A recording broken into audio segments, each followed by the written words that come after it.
Ketika Daud baru saja melewati puncak, datanglah Ziba, hamba Mefiboset, mendapatkan dia membawa sepasang keledai yang berpelana dengan muatan 200 ketul roti, 100 buah kue kismis, 100 buah-buahan musim panas, dan sebuyung anggur.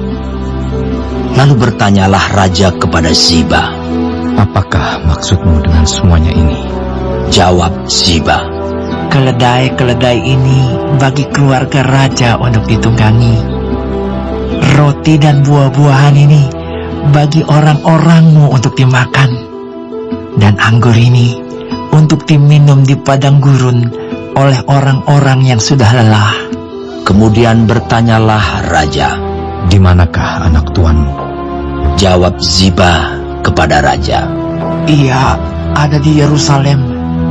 Sebab katanya, pada hari ini kaum Israel akan mengembalikan kepadaku kerajaan ayahku." Lalu berkatalah raja kepada Ziba, "Kalau begitu, kepunyaanmu lah segala kepunyaan Mefiboset." Kata Ziba, "Aku tunduk. Biarlah kiranya aku tetap mendapat kasih di matamu, ya tuanku raja."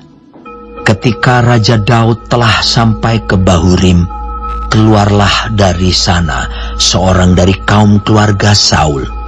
Ia bernama Simei bin Gera. Sambil mendekati raja, ia terus-menerus mengutuk. Daud dan semua pegawai Raja Daud dilemparinya dengan batu.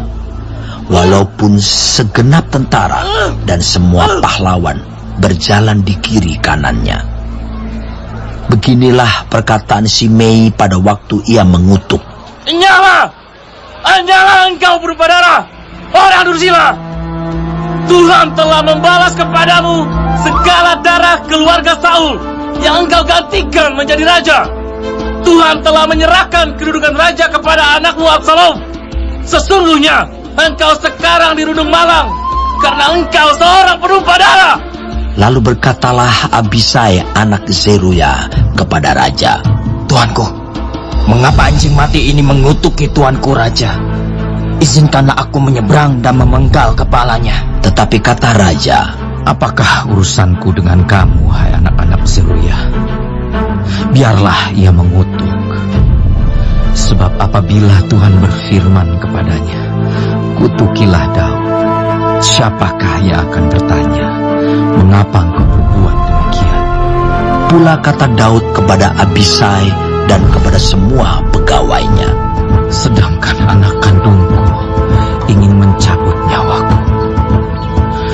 Terlebih lagi sekarang orang Benyamin ini. Biarkanlah dia, dan biarlah ia mengutuk. Sebab Tuhan yang telah berfirman kepadanya demikian. Mungkin Tuhan akan memperhatikan kesengsaraanku ini, dan Tuhan membalas yang baik kepadaku sebagai ganti kutuk orang itu pada hari ini." Demikianlah Daud melanjutkan perjalanannya dengan orang-orangnya, sedang Simei berjalan terus di lereng gunung, bertentangan dengan dia, dan sambil berjalan ia mengutuk, melemparinya dengan batu, dan menimbulkan debu. Dengan lelah sampailah raja dan seluruh rakyat yang ada bersama-sama dengan dia ke Yordan. Lalu mereka beristirahat di sana. Maka Absalom dan seluruh rakyat, orang-orang Israel, sampailah ke Yerusalem. Dan Ahitofel ada bersama-sama dengan dia. Ketika Husai orang Arki sahabat Daud itu sampai kepada Absalom, berkatalah Husai kepada Absalom, Hiduplah raja! Hiduplah raja! Berkatalah Absalom kepada Husai, "Inikah kesetiaan kepada sahabatmu? Mengapa engkau tidak pergi menyertai sahabatmu itu?" Lalu berkatalah Husai kepada Absalom, Tidak, Tetapi dia yang dipilih oleh Tuhan dan oleh rakyat ini dan oleh setiap orang Israel. Dialah yang memiliki aku, dan bersama-sama dengan dialah aku akan tinggal. Lagi pula, kepada siapakah aku memperhambakan diri? Bukankah kepada anaknya, sebagaimana aku memperhambakan diri kepada ayahmu? Demikianlah aku memperhambakan diri kepadamu. Kemudian berkatalah Absalom kepada Ahitofel, Berilah nasihat. Apakah yang harus kita perbuat? lalu jawab Ahitofel kepada Absalom, Hampirilah gundik-gundik ayahmu yang ditinggalkannya untuk menunggui istana. Apabila seluruh Israel mendengar bahwa engkau telah membuat dirimu dibenci oleh ayahmu, maka segala orang yang menyertai engkau akan dikuatkan hatinya. Maka dibentangkanlah kemah bagi Absalom di atas soto. Lalu Absalom menghampiri gundik-gundik ayahnya di depan mata seluruh Israel. Pada waktu itu, nasihat yang diberikan Ahitofel adalah sama dengan petunjuk yang dimintakan daripada Allah. Demikianlah dinilai setiap nasihat Ahitofel, baik oleh Daud maupun oleh Absalom. Berkatalah Ahitofel kepada Absalom, Izinkanlah aku memilih 12.000 orang, maka aku akan bersiap dan mengejar Daud pada malam ini juga. Aku akan mendatangi dia selagi ia lesu dan lemah semangatnya, dan mengejutkan dia. Seluruh rakyat yang ada bersama-sama dengan dia akan melarikan diri, maka aku dapat menewaskan raja sendiri. Demikianlah aku akan membawa pulang seluruh rakyat itu kepadamu, seperti seorang mempelai perempuan kembali kepada suaminya. Jadi, engkau mencari nyawa satu orang saja, sedang seluruh rakyat tetap selamat.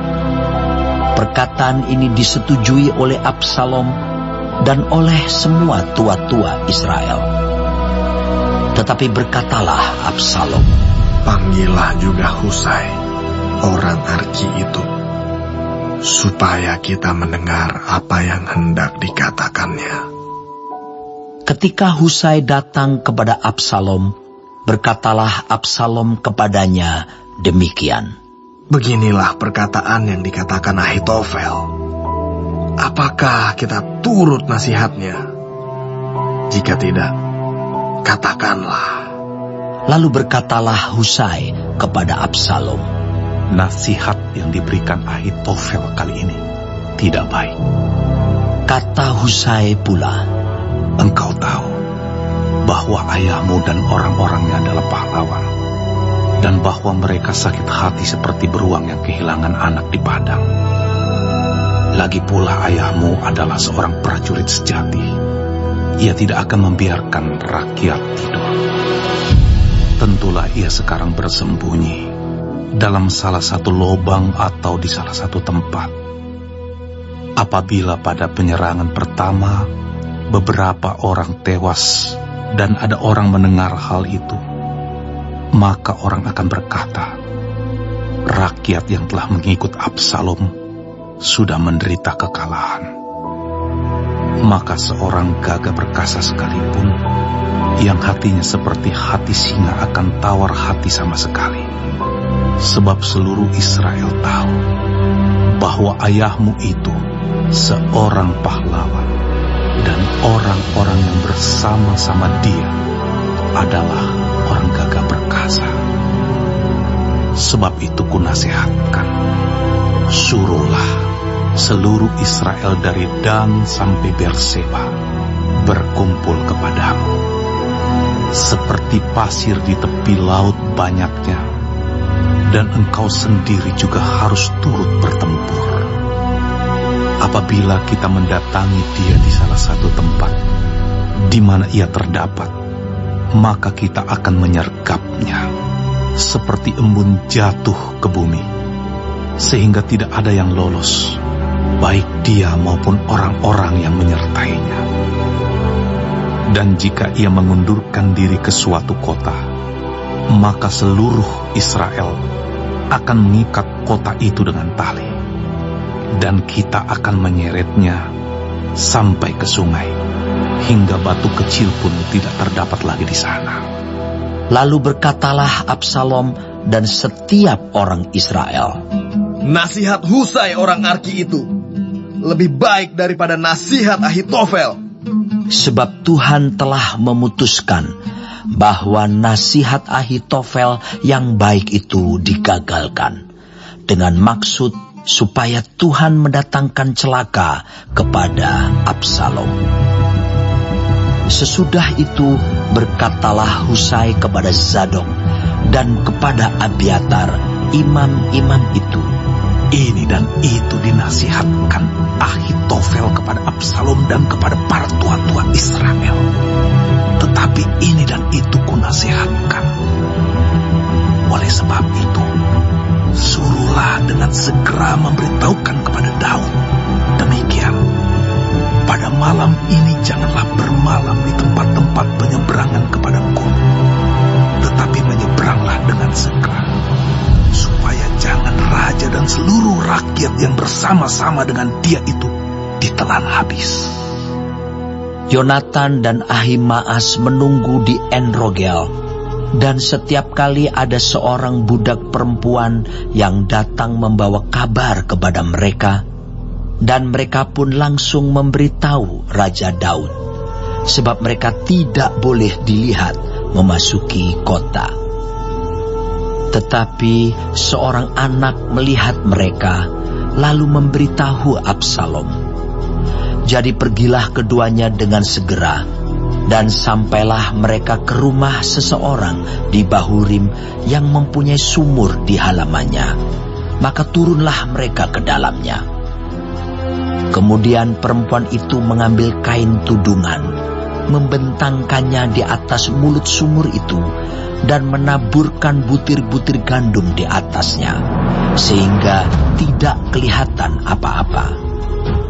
Sampailah orang-orang Absalom kepada perempuan itu di rumahnya, lalu bertanya, Di manakah Ahimaas dan Yonatan?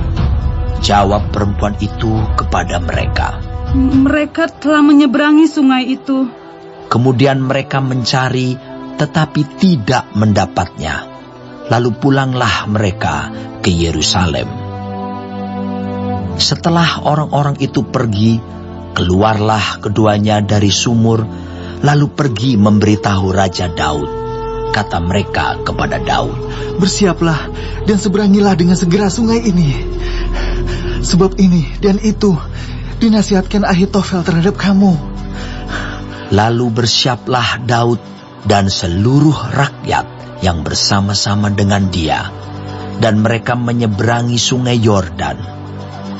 Pada waktu fajar tidak ada seorang pun yang ketinggalan, yang tidak menyeberangi sungai Yordan. Ketika dilihat Ahitofel bahwa nasihatnya tidak dipedulikan, dipasangnyalah pelana keledainya, lalu berangkatlah ia ke rumahnya, ke kotanya. Ia mengatur urusan rumah tangganya, kemudian menggantung diri. Demikianlah ia mati, lalu ia dikuburkan dalam kuburan ayahnya. Maka sampailah Daud ke Mahanaim, ketika Absalom menyeberangi sungai Yordan dengan seluruh orang Israel yang menyertainya. Absalom telah mengangkat Amasa menggantikan Yoab untuk mengepalai tentara. Amasa adalah anak seorang yang bernama Yitra, seorang Ismael yang telah memperistri Abigail binti Nahas, saudara perempuan Zeruya, ibu Yoab. Lalu orang Israel dan Absalom berkemah di tanah Gilead. Ketika Daud tiba di Mahanaim, maka Sobi bin Nahas dari Raba kota Bani Amon, dan Mahir bin Amiel dari Lodebar, dan Barzilai orang Gilead dari Rogelim, membawa tempat tidur, pasu, periuk belanga, juga gandum, jelai, tepung, bertih gandum, kacang babi, kacang merah besar, kacang merah kecil, madu, dadih, kambing domba, dan keju lembu bagi Daud dan bagi rakyat yang bersama-sama dengan dia untuk dimakan, sebab kata mereka, rakyat ini tentu telah menjadi lapar, lelah, dan haus di padang gurun. Daud memeriksa barisan tentara yang bersama-sama dengan dia. Kemudian ia mengangkat kepala pasukan 1000 dan kepala pasukan 100 atas mereka. Lalu Daud menyuruh tentara itu maju berperang, sepertiga di bawah perintah Yoab, sepertiga lagi di bawah perintah Abisai, anak Seruya, adik Yoab, dan sepertiga lainnya di bawah perintah Itai, orang Gad itu. Lalu berkatalah raja kepada rakyat, aku juga akan maju berperang bersama-sama dengan kamu. Tetapi tentara itu berkata, janganlah tuanku maju berperang, sebab apabila kami terpaksa melarikan diri, maka mereka tidak akan menghiraukan kami.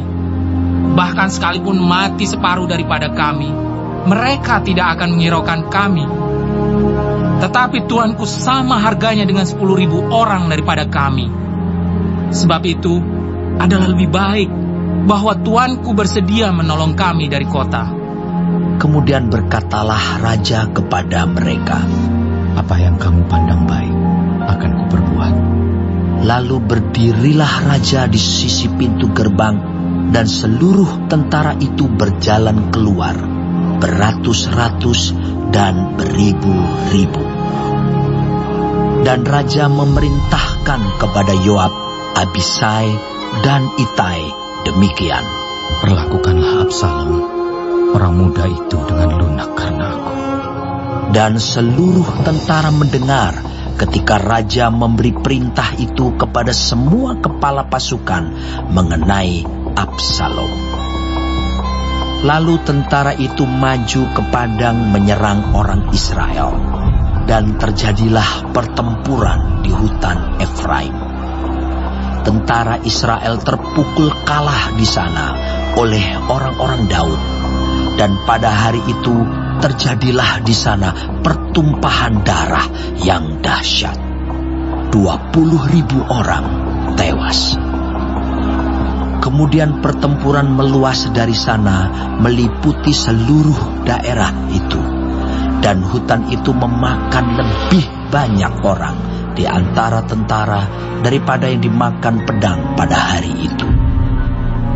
Kebetulan Absalom bertemu dengan orang-orang Daud. Adapun Absalom menunggangi Bagal. Ketika Bagal itu lewat di bawah jalinan dahan-dahan pohon tarbantin yang besar, tersangkutlah kepalanya pada pohon tarbantin itu, sehingga ia tergantung antara langit dan bumi, sedang Bagal yang dikendarainya berlari terus. Seseorang melihatnya, lalu memberitahu Yoab, katanya, aku melihat Absalom tergantung pada pohon tarbantin. Yoab berkata kepada orang yang memberitahu kepadanya itu, apa? Jika engkau melihatnya, mengapa engkau tidak membanting dia ke tanah di tempat itu juga? Maka selayaknya aku memberi engkau 10 sikal perak dan 1 ikat pinggang. Tetapi orang itu berkata kepada Yoab, sekalipun aku mendapat 1000 sikal perak di telapak tanganku, takkan aku menjamah anak raja itu. Sebab di depan telinga kamilah raja memberi perintah kepadamu dan kepada Abisai dan kepada Itai. Katanya, lindungilah Absalom orang muda itu karena aku. Sebaliknya, jika aku mencabut nyawanya dengan khianat, tidak ada sesuatu pun yang tinggal tersembunyi kepada raja, maka engkau akan menjauhkan diri. Tetapi Yoab berkata, aku tidak mau membuang-buang waktu dengan kau seperti ini.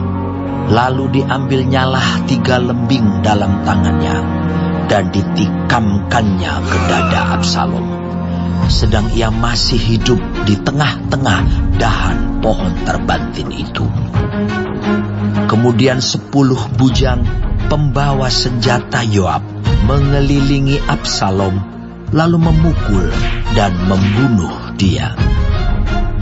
Sesudah itu Yoab meniup sangkakala, sehingga tentara berhenti mengejar orang Israel, sebab Yoab mau menahan tentaranya itu. Lalu mereka mengambil mayat Absalom dan melemparkannya ke dalam lubang yang besar di hutan itu. Kemudian mereka mendirikan di atasnya timbunan batu yang sangat besar. Dan seluruh orang Israel melarikan diri masing-masing ke kemahnya. Sewaktu hidupnya, Absalom telah mendirikan bagi dirinya sendiri tugu yang sekarang ada di lembah raja, sebab katanya, "Aku tidak ada anak laki-laki untuk melanjutkan ingatan kepada namaku." Dan ia telah menamai tugu itu menurut namanya sendiri. Sebab itu sampai hari ini tugu itu dinamai orang Tugu Peringatan Absalom. Kemudian berkatalah Ahimaas bin Zadok, "Biarlah aku berlari menyampaikan kabar yang baik itu kepada raja, bahwa Tuhan telah memberi keadilan kepadanya dengan melepaskan dia dari tangan musuhnya." Tetapi berkatalah Yoab kepadanya, "Pada hari ini bukan engkau yang menjadi pembawa kabar. Pada hari lain boleh engkau yang menyampaikan kabar. Tetapi pada hari ini engkau tidak akan menyampaikan kabar, karena anak raja sudah mati." Lalu berkatalah Yoab kepada seorang Etiopia, "Pergilah, beritahukanlah kepada raja apa yang kau lihat." Orang Etiopia itu sujud menyembah kepada Yoab, lalu berlari pergi. Tetapi berkatalah sekali lagi Ahimaas bin Zadok kepada Yoab, "Apapun yang terjadi, izinkanlah juga aku berlari pergi menyusul orang Etiopia itu." Tetapi kata Yoab, "Mengapa juga engkau mau berlari pergi, anakku? Apakah engkau membawa kabar yang menguntungkanmu?" Jawabnya, "Apapun yang terjadi, aku mau berlari pergi." Lalu berkatalah Yoab kepadanya, "Kalau demikian, larilah." Maka berlarilah Ahimaas mengambil jalan dari lembah Yordan, sehingga ia mendahului orang Etiopia itu. Adapun Daud duduk di antara kedua pintu gerbang, sedang penjaga naik ke sotoh pintu gerbang itu di atas tembok. Ketika ia melayangkan pandangnya, dilihatnyalah orang datang berlari seorang diri saja. Berserulah penjaga memberitahu raja. Lalu raja berkata, "Jika ia seorang diri, maka kabar yang baiklah disampaikannya." Sementara orang itu mendekat, penjaga itu melihat seorang lain datang berlari. Lalu penjaga itu menyerukan kepada penunggu pintu gerbang, katanya, "Lihat, ada lagi orang datang berlari, seorang diri."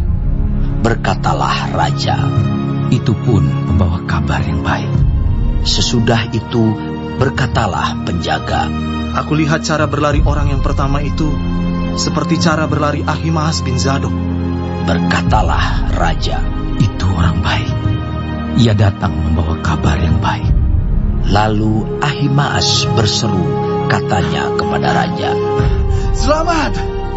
Kemudian sujudlah ia menyembah kepada raja dengan mukanya ke tanah, serta berkata, "Terpujilah Tuhan Allahmu, yang telah menyerahkan orang-orang yang menggerakkan tangannya melawan tuanku raja."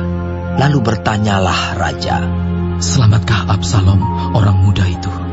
Jawab Ahimaas, "Aku melihat keributan yang besar ketika Yoab menyuruh pergi hamba raja, hambamu ini. Tetapi aku tidak tahu apa itu."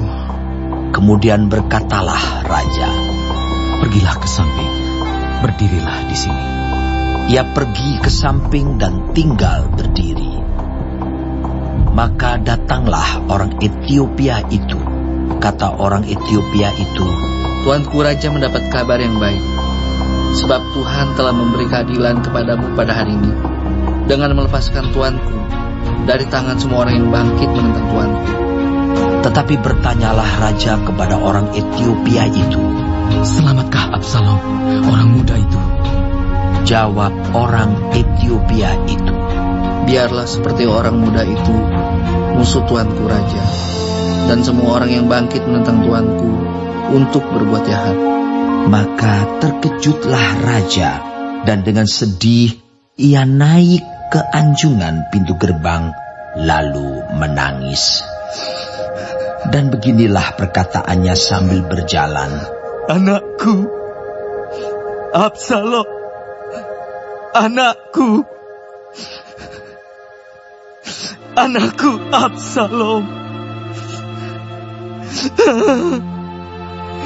Kalau aku mati menggantikan engkau, Absalom, anakku, anakku. Lalu diberitahukanlah kepada Yoab, ketahuilah, raja menangis dan berkabung karena Absalom. Pada hari itulah kemenangan menjadi perkabungan bagi seluruh tentara. Sebab pada hari itu, tentara itu mendengar orang berkata, raja bersusah hati karena anaknya. Sebab itu, tentara itu masuk kota dengan diam-diam pada hari itu, seperti tentara yang kena malu kembali dengan diam-diam karena melarikan diri dari pertempuran. Raja menyelubungi mukanya, dan dengan suara nyaring merataplah raja. Anakku, Absalom, Absalom, anakku, anakku.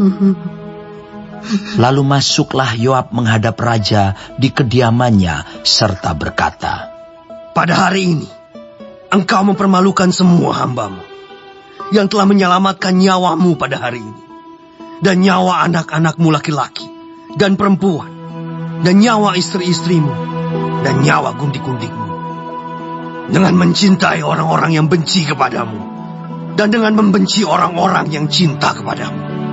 Karena pada hari ini, engkau menunjukkan bahwa panglima-panglima dan anak buah tidak berarti apa-apa bagimu.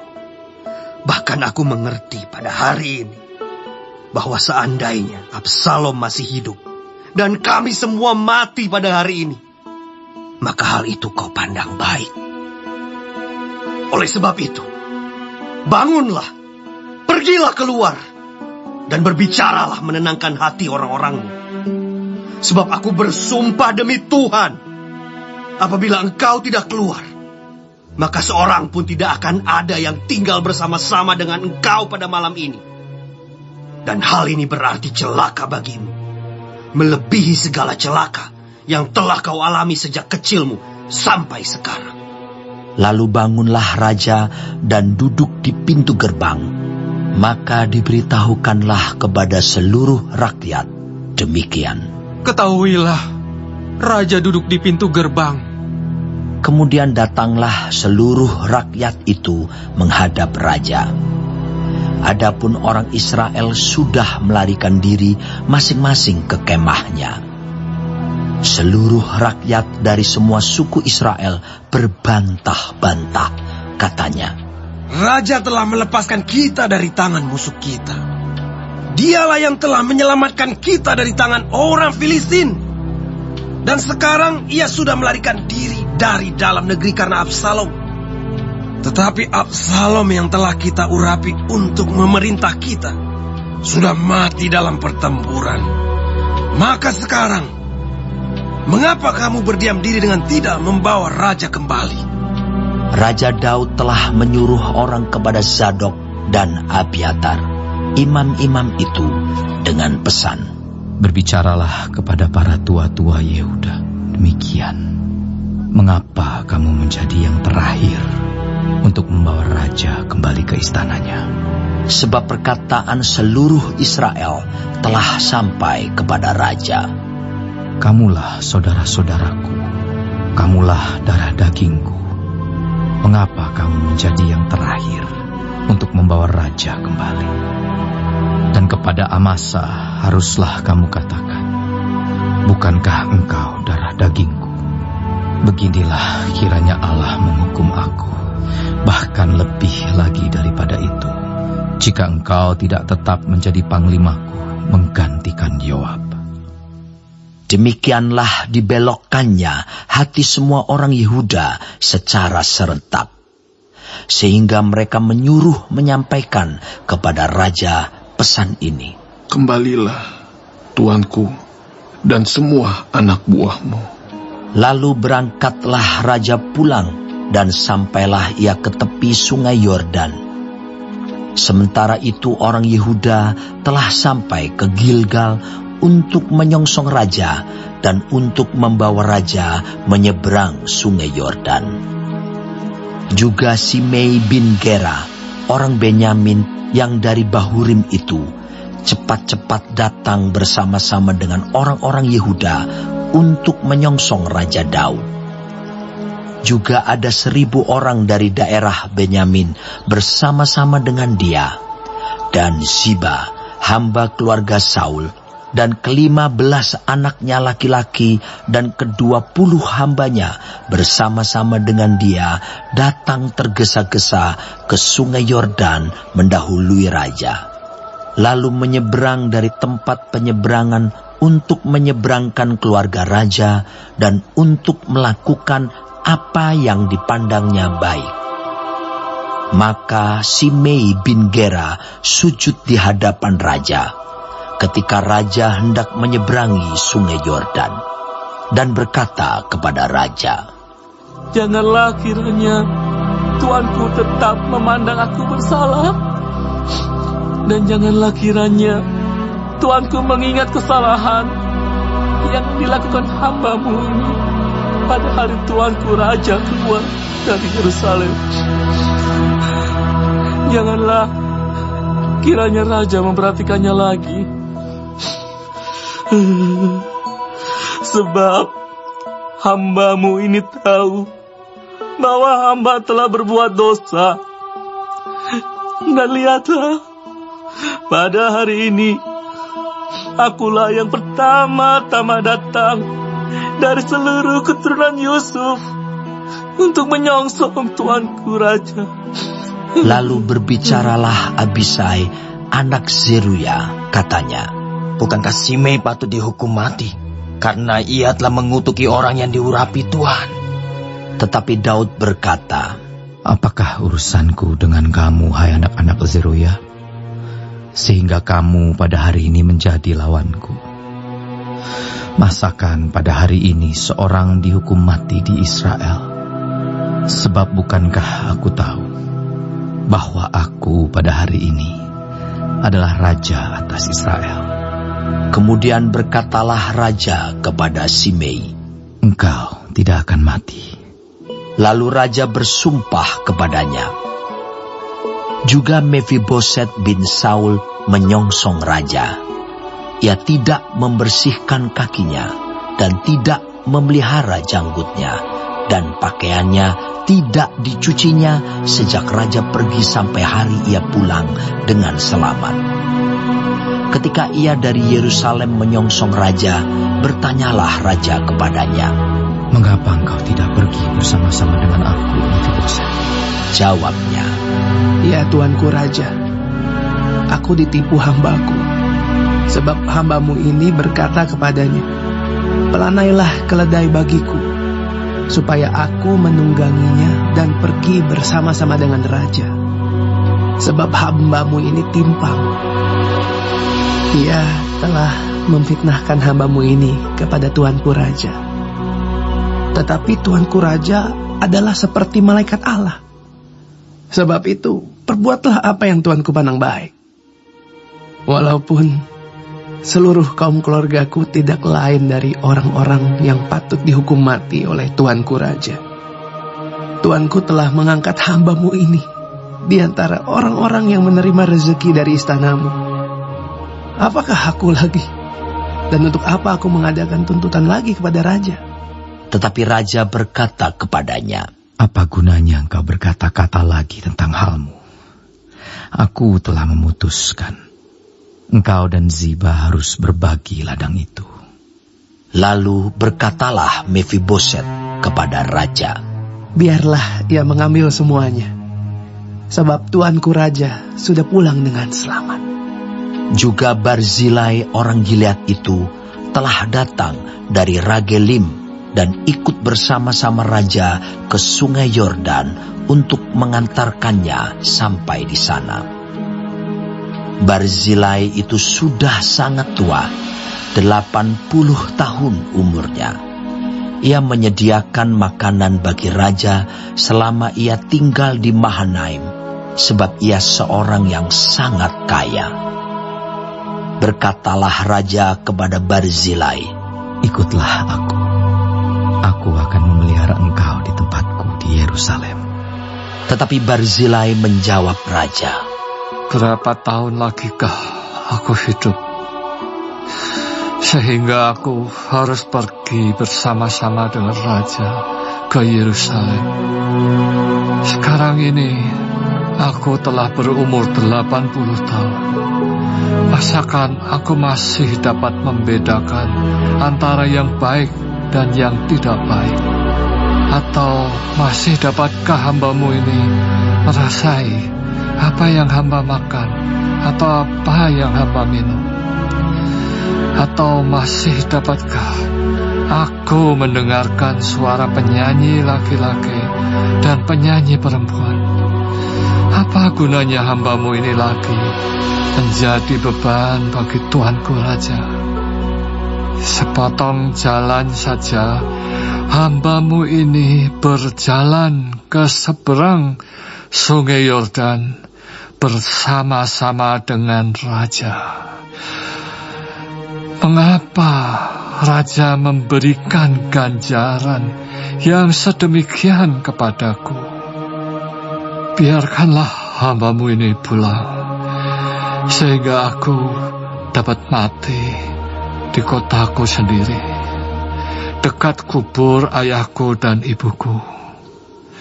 Tetapi inilah hambamu Kimham. Ia boleh ikut dengan tuanku raja.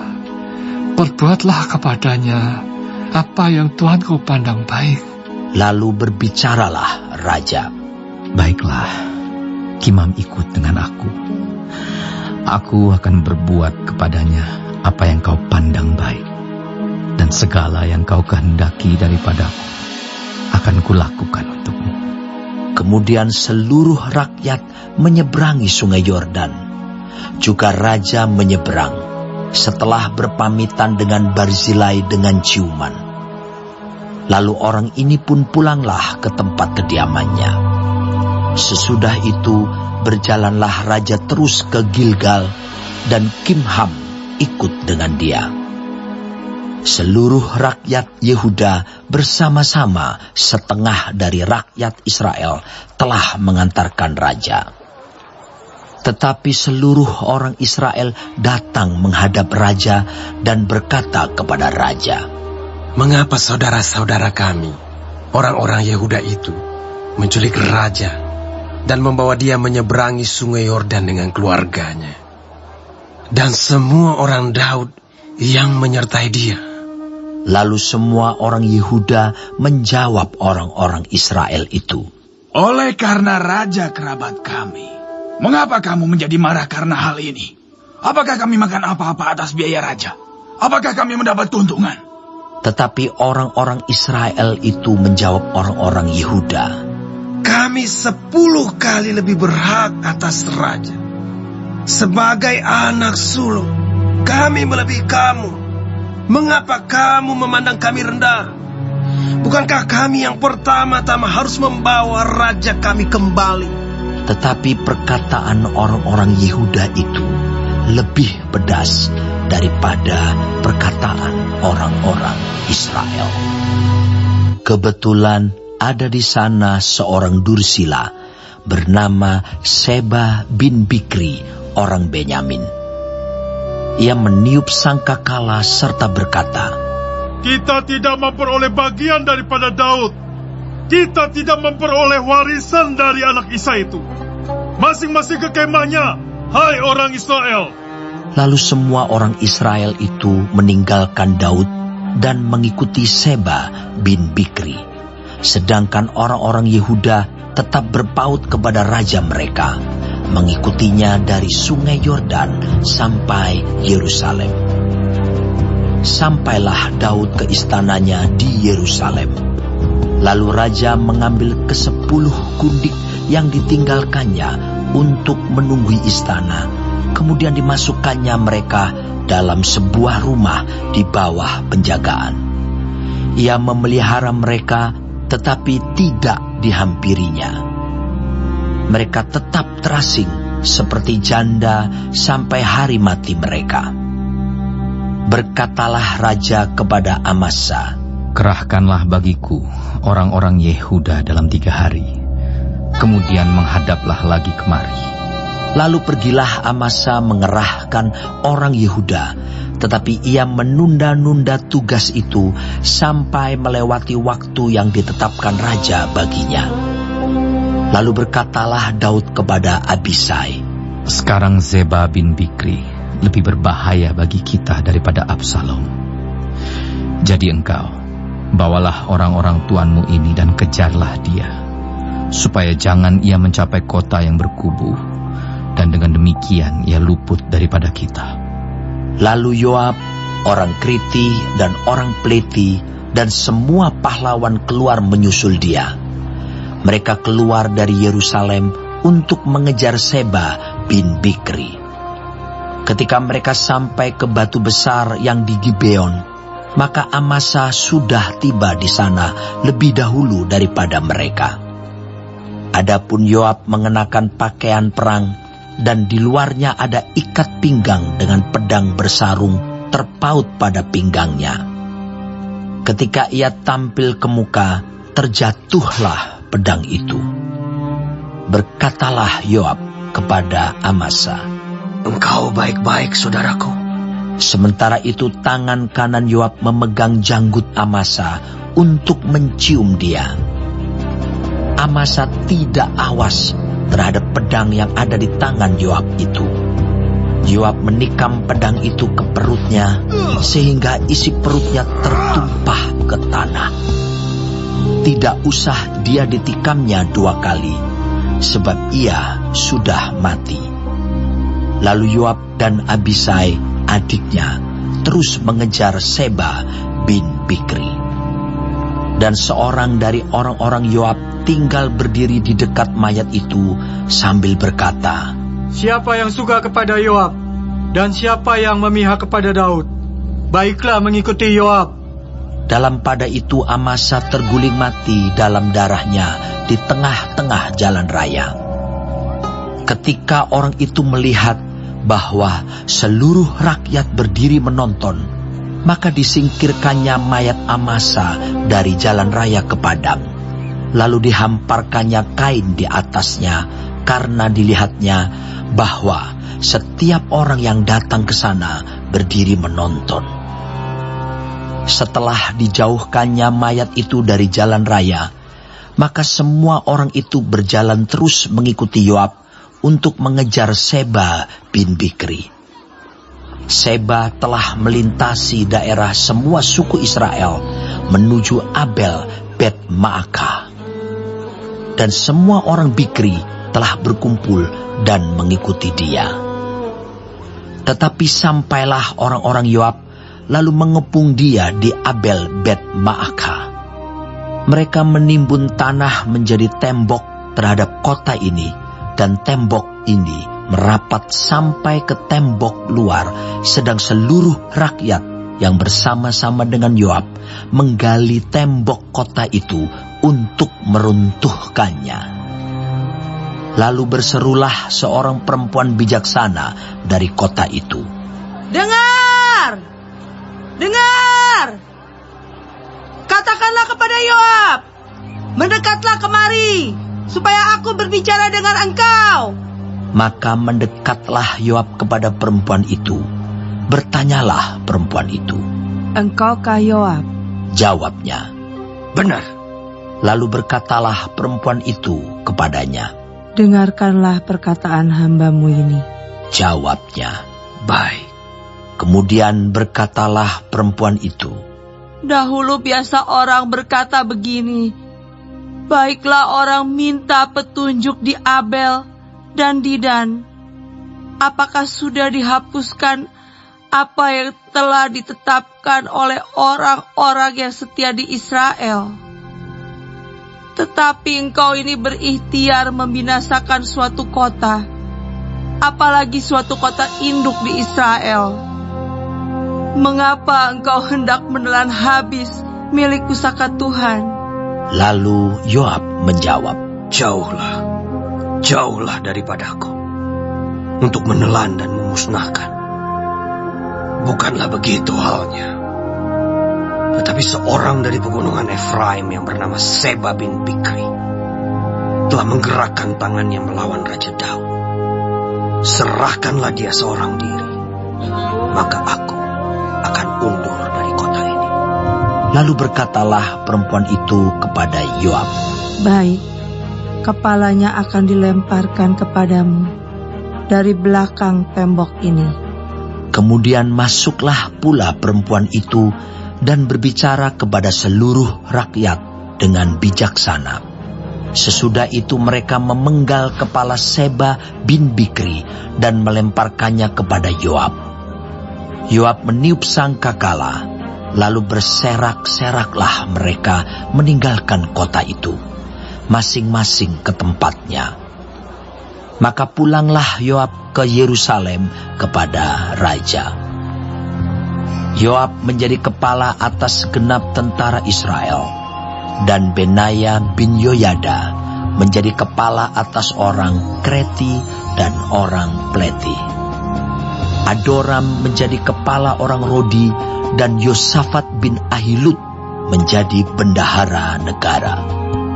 Seya menjadi panitera negara. Zadok dan Abiatar menjadi imam. Juga Ira, orang Yair itu, menjadi imam pada Daud.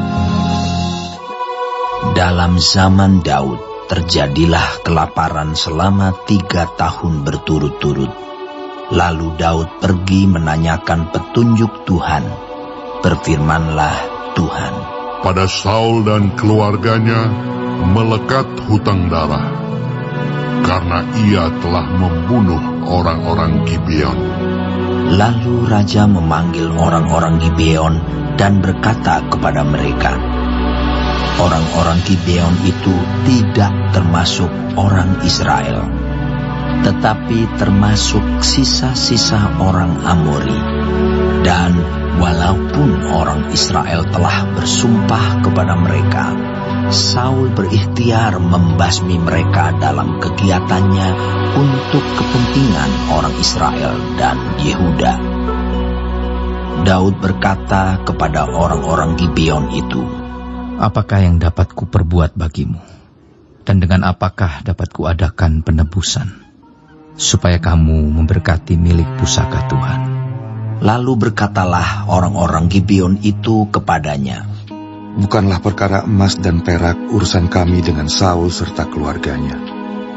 Juga bukanlah urusan kami untuk membunuh seseorang di antara orang Israel. Tetapi kata Daud, apakah yang kamu kehendaki akan kuperbuat bagimu? Sesudah itu berkatalah mereka kepada raja, dari orang yang hendak membinasakan kami dan yang bermaksud memunahkan kami, sehingga kami tidak mendapat tempat dimanapun di daerah Israel. Biarlah diserahkan 7 orang anaknya laki-laki kepada kami, supaya kami menggantung mereka di hadapan Tuhan di Gibeon, di bukit Tuhan. Lalu berkatalah raja, aku akan menyerahkan mereka. Tetapi raja merasa sayang kepada Mefiboset bin Yonatan bin Saul, karena sumpah demi Tuhan ada di antara mereka, di antara Daud dan Yonatan bin Saul. Lalu raja mengambil kedua anak laki-laki Rispa binti Aya yang dilahirkannya bagi Saul, yakni Armoni dan Mefiboset, dan kelima anak laki-laki Merab binti Saul yang dilahirkannya bagi Adriel bin Barzilai orang Mehola itu. Kemudian diserahkannyalah mereka ke dalam tangan orang-orang Gibeon itu. Orang-orang ini menggantung mereka di atas bukit, di hadapan Tuhan. Ketujuh orang itu tewas bersama-sama. Mereka telah dihukum mati pada awal musim menuai, pada permulaan musim menuai jelai.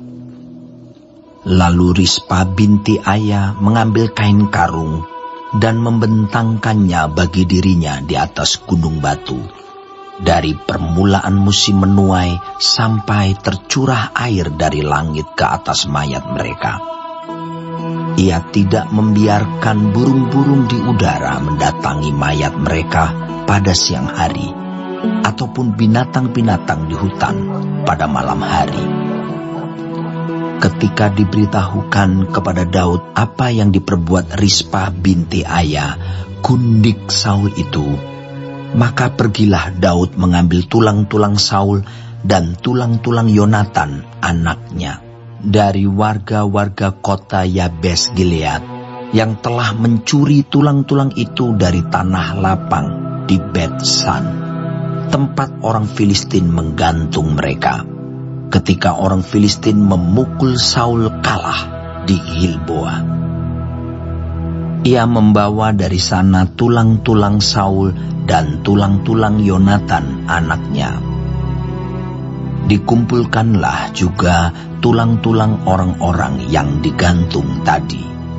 Lalu dikuburkan bersama-sama tulang-tulang Saul dan Yonatan anaknya di tanah Benyamin di Zela, di dalam kubur Kis ayahnya. Orang melakukan segala sesuatu yang diperintahkan raja. Maka sesudah itu Allah mengabulkan doa untuk negeri itu. Ketika terjadi lagi peperangan antara orang Filistin dan orang Israel, maka berangkatlah Daud bersama-sama dengan orang-orangnya, lalu berperang melawan orang Filistin sampai Daud menjadi letih lesu. Yesbi Benob yang termasuk keturunan raksasa, berat tombaknya 300 sikal tembaga, dan ia menyandang pedang yang baru, menyangka dapat menewaskan Daud.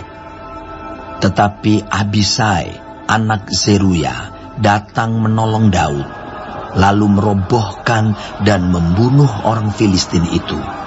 Pada waktu itu, orang-orang Daud memohon dengan sangat kepadanya. Kata mereka, "Janganlah lagi engkau maju berperang bersama-sama dengan kami, supaya keturunan Israel jangan punah bersama-sama engkau." Sesudah itu, terjadi lagi pertempuran melawan orang Filistin di Gob. Pada waktu itu Sibhai, orang Husa, memukul kalah Saf, yang termasuk keturunan raksasa. Dan terjadi lagi pertempuran melawan orang Filistin di Gob. Elhanan bin Yaare Oregim, orang Bethlehem itu, menewaskan Goliat orang Gad itu, yang gagang tombaknya seperti pesa tukang tenun.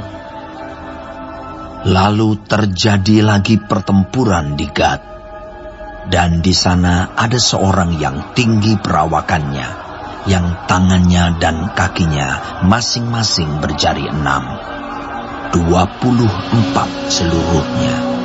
Juga orang ini termasuk keturunan raksasa. Ia mengolok-olok orang Israel. Maka Yonatan, anak Simea kakak Daud, menewaskannya. Keempat orang ini termasuk keturunan raksasa di Gad. Mereka tewas oleh tangan Daud dan oleh tangan orang-orangnya. Daud mengatakan perkataan nyanyian ini kepada Tuhan pada waktu Tuhan telah melepaskan dia dari cengkraman semua musuhnya dan dari cengkraman Saul.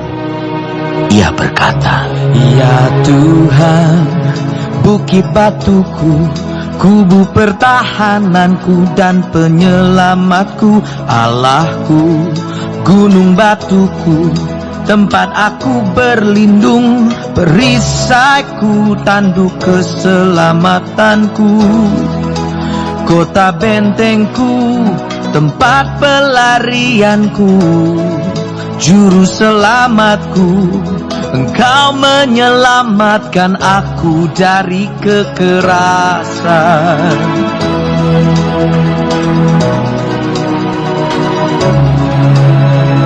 Terpujilah Tuhan, seruku, maka aku pun selamat daripada musuhku.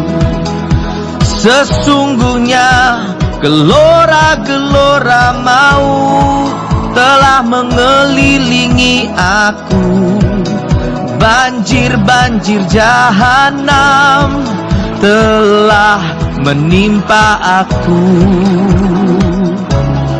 Tali-tali dunia orang mati telah membelit aku, perangkap-perangkap maut terpasang di depanku. Ketika aku dalam kesesakan, aku berseru kepada Tuhan, kepada Allahku, aku berseru. Dan Ia mendengar suaraku dari baitnya. Teriakku minta tolong masuk ke telinganya. Lalu bergoyang dan bergoncanglah bumi, dasar-dasar langit gemetar dan bergoyang, oleh karena bernyala-nyala murkanya. Asap membubung dari hidungnya, api menjilat keluar dari mulutnya, bara menyala keluar daripadanya. Ia menekukan langit lalu turun, kekelaman ada di bawah kakinya. Ia mengendarai kerub lalu terbang,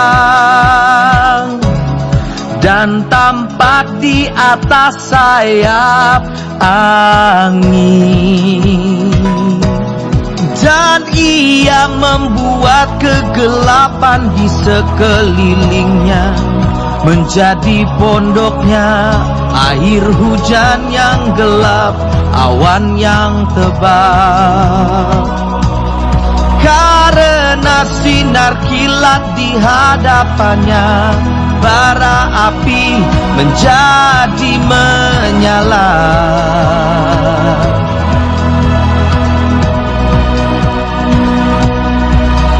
Tuhan mengguntur dari langit yang maha tinggi, memperdengarkan suaranya.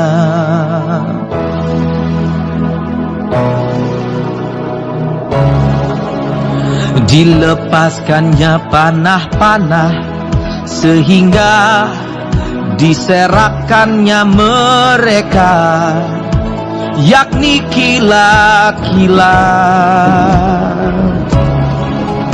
sehingga dikacaukannya mereka.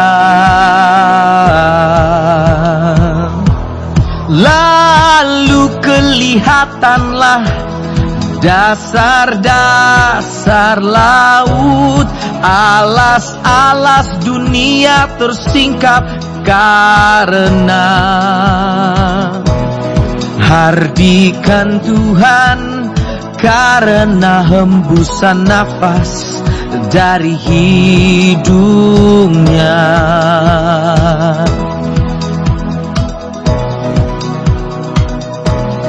Ia menjangkau dari tempat tinggi, mengambil aku, menarik aku dari banjir.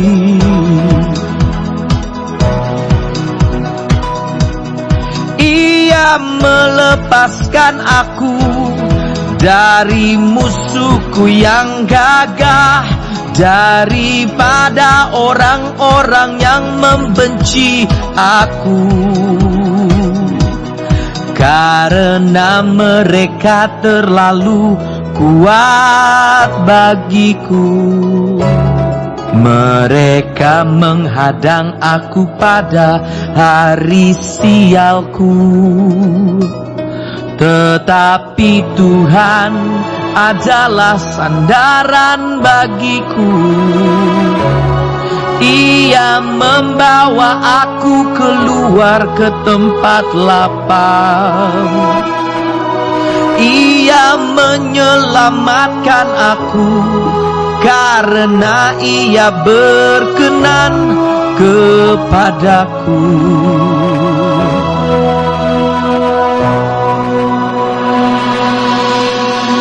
Tuhan memperlakukan aku sesuai dengan kebenaranku. Ia membalas kepadaku sesuai dengan kesucian tanganku. Sebab aku tetap mengikuti jalan Tuhan dan tidak menjauhkan diri dari Allahku sebagai orang fasik. Sebab segala hukumnya ku perhatikan, dan dari ketetapannya aku tidak menyimpan.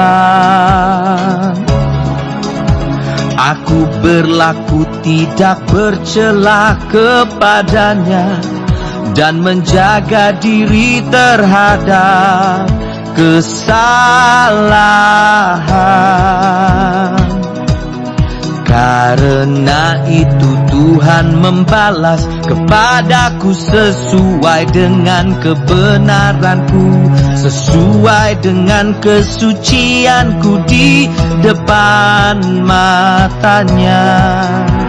Terhadap orang yang setia, Engkau berlaku setia. Terhadap orang yang tidak bercela, Engkau berlaku tidak bercela. Terhadap orang yang suci, Engkau berlaku suci. Tetapi terhadap orang yang bengkok, Engkau berlaku belat beli. Bangsa yang tertindas Engkau selamatkan, tetapi matamu melawan orang-orang yang tinggi hati, supaya mereka Kau rendahkan. Karena Engkaulah pelitaku ya Tuhan, dan Tuhan menyinari kegelapanku. Karena dengan Engkau aku berani menghadapi gerombolan. Dengan Allahku aku berani melompati tembok. Adapun Allah jalannya sempurna, sabda Tuhan itu murni. Dia menjadi perisai bagi semua orang yang berlindung padanya. Sebab siapakah Allah selain dari Tuhan, dan siapakah gunung batu selain dari Allah kita?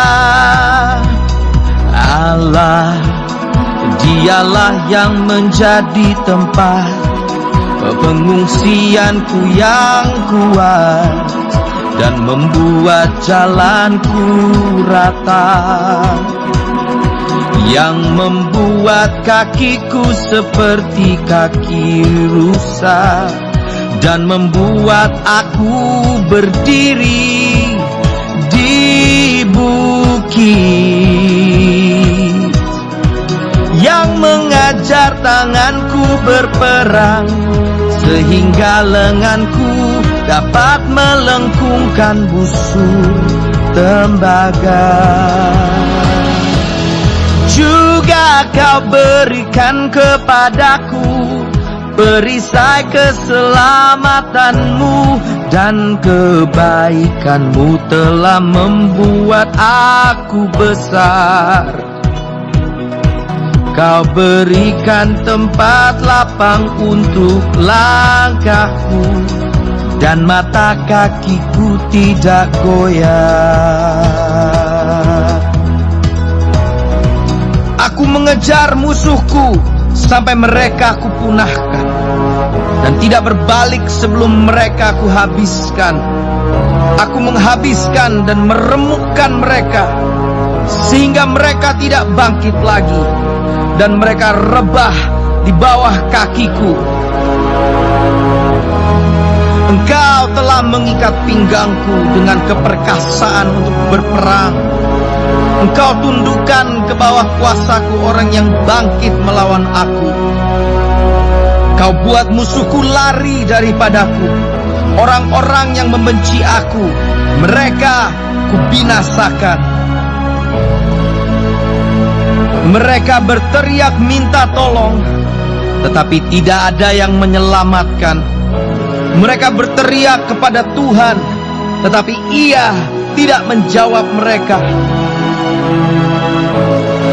Aku menggiling mereka halus-halus seperti debu tanah.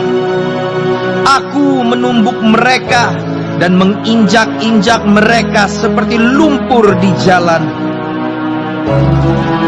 Dan Engkau meluputkan aku dari perbantahan bangsaku. Engkau memelihara aku sebagai kepala atas bangsa-bangsa, bangsa yang tidak aku kenal menjadi hambaku. Orang-orang asing tunduk menjilat kepadaku. Baru saja telinga mereka mendengar, mereka taat kepadaku. Orang-orang asing pucat layu dan keluar dari kota kubunya dengan gemetar. Tuhan hidup, terpujilah gunung batuku, dan ditinggikanlah kiranya Allah, gunung batu keselamatanku.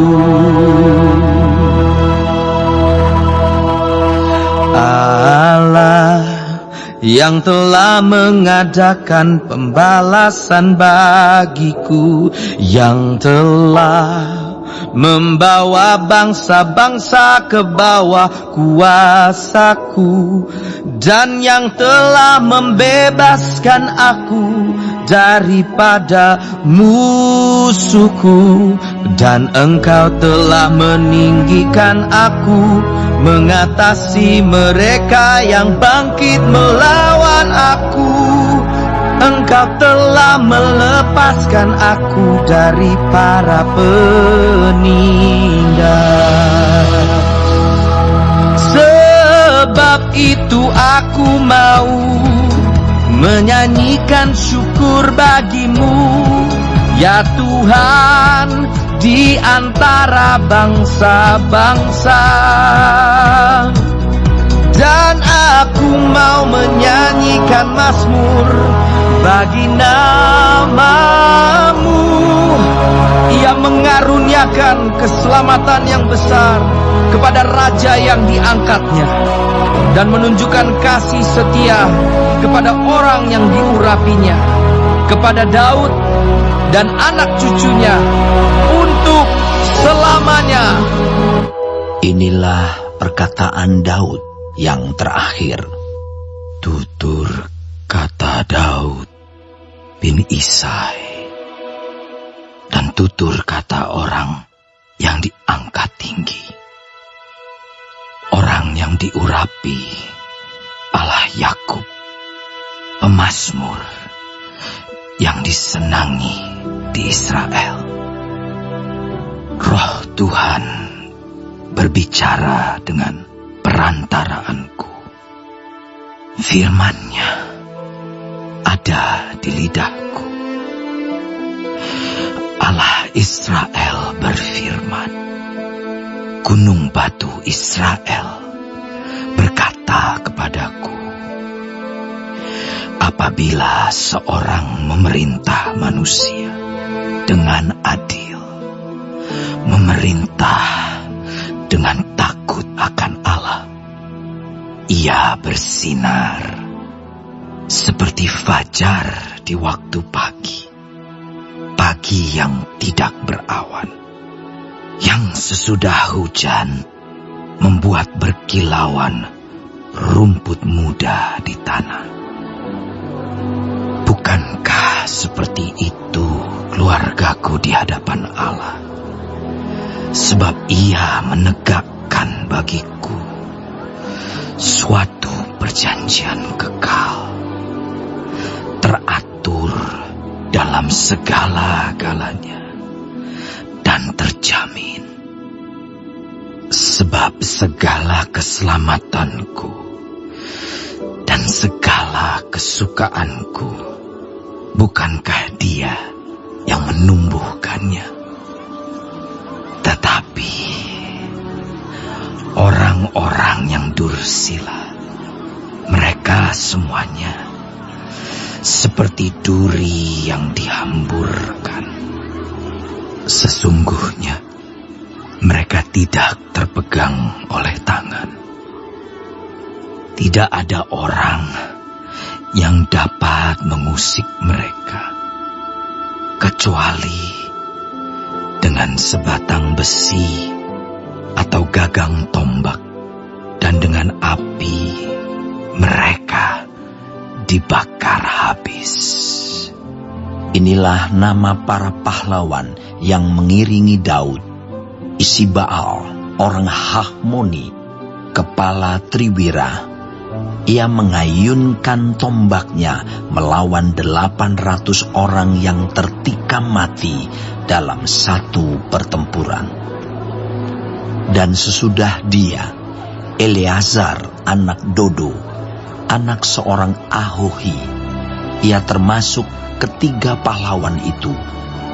Ia ada bersama-sama Daud ketika mereka mengolok-olok orang Filistin yang telah berkumpul di sana untuk berperang, padahal orang-orang Israel telah mengundurkan diri.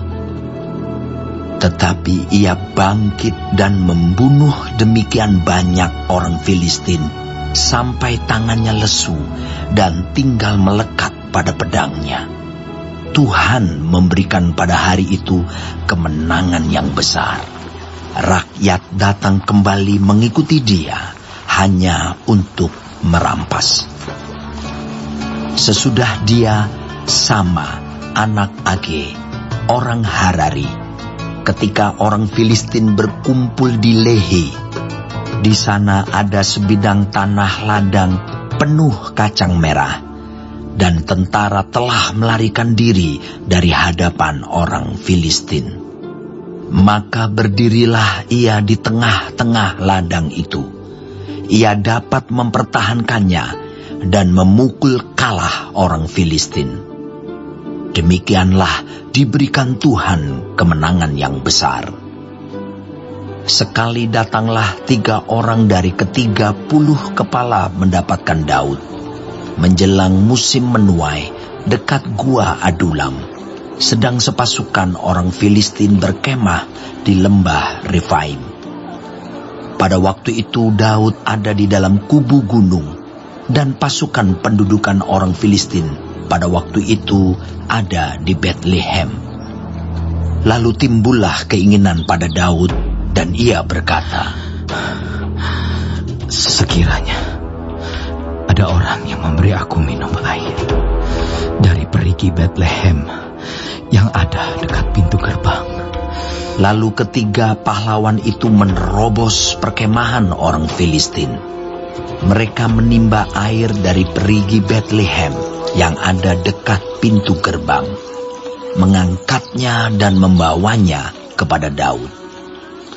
Tetapi Daud tidak mau meminumnya, melainkan mempersembahkannya sebagai korban curahan kepada Tuhan. Katanya, "Jauhlah daripadaku ya Tuhan, untuk berbuat demikian. Bukankah ini darah orang-orang yang telah pergi dengan mempertaruhkan nyawanya?" Dan tidak mau ia meminumnya. Itulah yang dilakukan ketiga pahlawan itu. Abisai, adik Yoab, anak Zeruya, dialah kepala ke-30 orang itu. Dan dialah yang mengayunkan tombaknya melawan 300 orang yang mati ditikamnya. Ia mendapat nama di antara ke-30 orang itu. Bukankah ia yang paling dihormati di antara ke-30 orang itu? Memang ia menjadi pemimpin mereka, tetapi ia tidak dapat menyamai Triwira itu. Selanjutnya, Benaya bin Yoyada, anak seorang yang gagah perkasa, yang besar jasanya, yang berasal dari Kabseel. Ia menewaskan kedua pahlawan besar dari Moab. Juga pernah ia turun ke dalam lobang dan membunuh seekor singa pada suatu hari bersalju. Pula ia membunuh seorang Mesir, seorang yang tinggi perawakannya. Di tangan orang Mesir itu ada tombak, tetapi ia mendatanginya dengan tongkat, merampas tombak itu dari tangan orang Mesir itu, lalu membunuh orang itu dengan tombaknya sendiri. Itulah yang diperbuat Benaya bin Yoyada. Ia mendapat nama di antara ke-30 pahlawan itu. Di antara ke-30 orang itu, ia paling dihormati. Tetapi ia tidak dapat menyamai Triwira. Dan Daud mengangkat dia mengepalai pengawalnya. Asael, saudara Yoab, ada di antara ke-30 orang itu. Selanjutnya, Elhanan bin Dodo dari Bethlehem. Sama orang Harod. Elika orang Harod. Heles orang Palti. Ira anak Ikes orang Tekoa.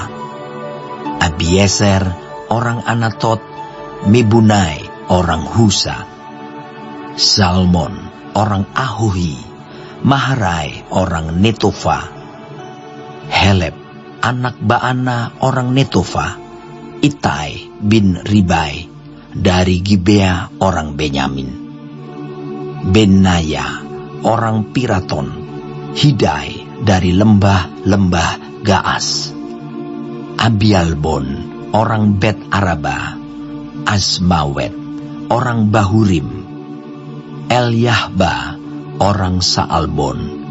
Yashen orang Guni. Yonatan anak Sama orang Harari. Ahiam bin Sarar orang Harari. Elifelet anak Ahasbai orang Maakha. Eliam anak Ahitofel orang Gilo. Hezrai orang Karmel. Pairai orang Arbi. Yigal bin Natan dari Zoba. Bani orang Gad. Zelek orang Amon. Naharai orang Beero, pembawa senjata Yoab, anak Zeruya. Ira orang Yetri. Gareb orang Yetri. Uria orang Het. Semuanya 37 orang. Baik, sebelum Bangkitlah pula murka Tuhan terhadap orang Israel. Ia menghasut Daud melawan mereka. Firman-Nya, Pergilah, hitunglah orang Israel dan orang Yehuda. Lalu berkatalah raja kepada Yoab dan para panglima tentara yang bersama-sama dengan dia, Jelajahilah segenap suku Israel, dari Dan sampai Beersheba. Adakanlah pendaftaran di antara rakyat, supaya aku tahu jumlah mereka.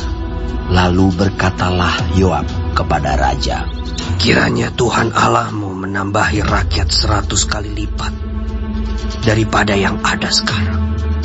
Dan semoga mata Tuanku Raja sendiri melihatnya. Tetapi, mengapa Tuanku Raja menghendaki hal ini? Namun titah raja itu terpaksa diikuti oleh Yoab dan oleh para panglima tentara. Maka pergilah Yoab dan panglima-panglima tentara itu atas perintah raja untuk mengadakan pendaftaran di antara bangsa Israel. Mereka menyeberangi sungai Yordan, lalu mulai dari Aroer dan dari kota yang terletak di tengah-tengah lembah ke arah Gad dan Yaeser. Kemudian sampailah mereka ke Gilead dan ke Kades di negeri orang Het. Selanjutnya sampailah mereka ke Dan, dan dari Dan mengambil jurusan Sidon. Kemudian sampailah mereka ke tempat yang berkubu, Tirus, dan ke segala kota orang Hewi dan orang Kanaan. Akhirnya tibalah mereka di bagian selatan Yehuda, di Beersheba. Setelah mereka menjelajah seluruh negeri itu, sampailah mereka kembali ke Yerusalem setelah lewat 9 bulan dan 20 hari. Lalu Yoab memberitahukan kepada raja hasil pendaftaran rakyat. Orang Israel ada 800.000 orang perangnya yang dapat memegang pedang, dan orang Yehuda ada 500.000. Tetapi berdebar-debarlah hati Daud setelah ia menghitung rakyat. Lalu berkatalah Daud kepada Tuhan, Aku telah sangat berdosa karena melakukan hal ini. Maka sekarang Tuhan, jauhkanlah kiranya kesalahan hamba, sebab perbuatanku itu sangat bodoh.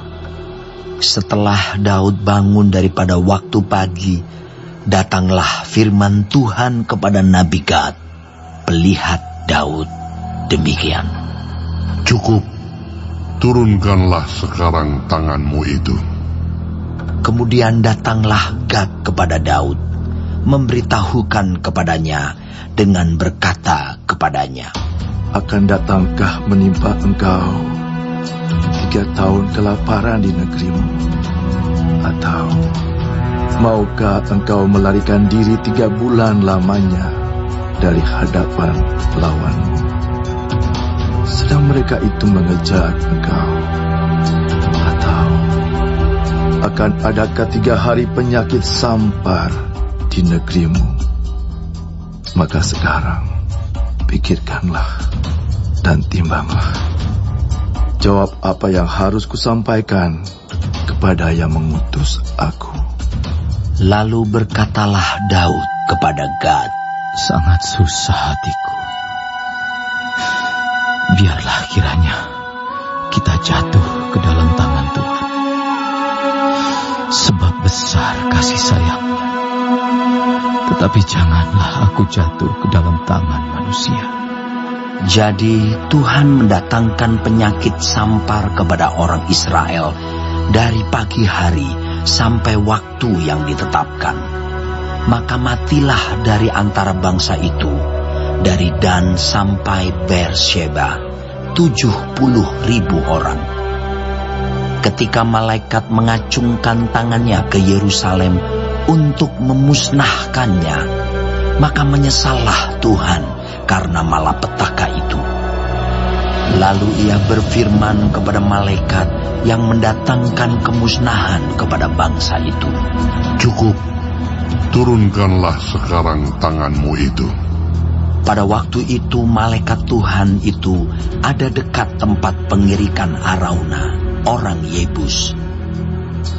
Dan berkatalah Daud kepada Tuhan, ketika dilihatnya malaikat yang tengah memusnahkan bangsa itu, demikian, "Sesungguhnya aku telah berdosa, dan aku telah membuat kesalahan.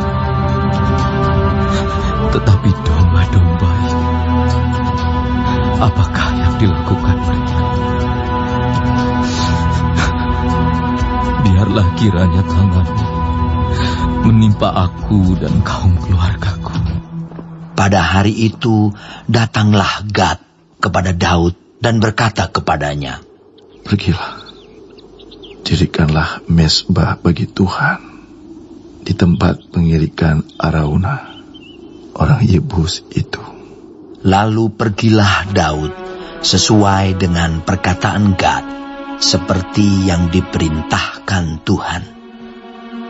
Ketika Arauna menjenguk dan melihat raja dengan pegawai-pegawainya mendapatkannya, pergilah Arauna keluar, lalu sujud kepada raja dengan mukanya ke tanah. Bertanyalah Arauna, "Mengapa tuanku raja datang kepada hambanya ini?" Jawab Daud, "Untuk membeli tempat pengirikan ini daripadamu, dengan maksud mendirikan mezbah bagi Tuhan, supaya tulah ini berhenti menimpa rakyat." Lalu berkatalah Arauna kepada Daud, "Baiklah tuanku raja mengambilnya dan mempersembahkan apa yang dipandangnya baik. Lihatlah, itu ada lembu-lembu untuk korban bakaran, dan eretan-eretan pengirik, dan alat perkakas lembu untuk kayu bakar. Semuanya ini ya raja, diberikan Arauna kepada raja." Arauna berkata pula kepada raja, "Kiranya Tuhan Allahmu berkenan kepadamu." Tetapi berkatalah raja kepada Arauna, "Bukan begitu, melainkan aku mau membelinya daripadamu dengan membayar harganya. Sebab aku tidak mau mempersembahkan kepada Tuhan Allahku korban bakaran dengan tidak membayar apa-apa." Sesudah itu Daud membeli tempat pengirikan dan lembu-lembu itu dengan harga 50 sikal perak. Lalu Daud mendirikan di sana mezbah bagi Tuhan dan mempersembahkan korban bakaran dan korban keselamatan. Maka Tuhan mengabulkan doa untuk negeri itu, dan tulah itu berhenti menimpa orang Israel. Baik, sebelum mengakhiri firman Tuhan hari ini, kita sama-sama berdoa. Bapa kami yang di surga, dikuduskanlah nama-Mu. Datanglah kerajaan-Mu. Jadilah kehendak-Mu di bumi seperti di surga. Berikanlah kami pada hari ini makanan kami yang secukupnya, dan ampunilah kami akan kesalahan kami, seperti kami juga mengampuni orang yang bersalah kepada kami. Dan janganlah membawa kami ke dalam pencobaan, tetapi lepaskanlah kami daripada yang jahat, karena Engkaulah yang empunya kerajaan dan kuasa dan kemuliaan sampai selama-lamanya. Amin. Terima kasih pemirsa telah mendengarkan firman Tuhan hari ini. Sampai ketemu besok hari. Terima kasih. Tuhan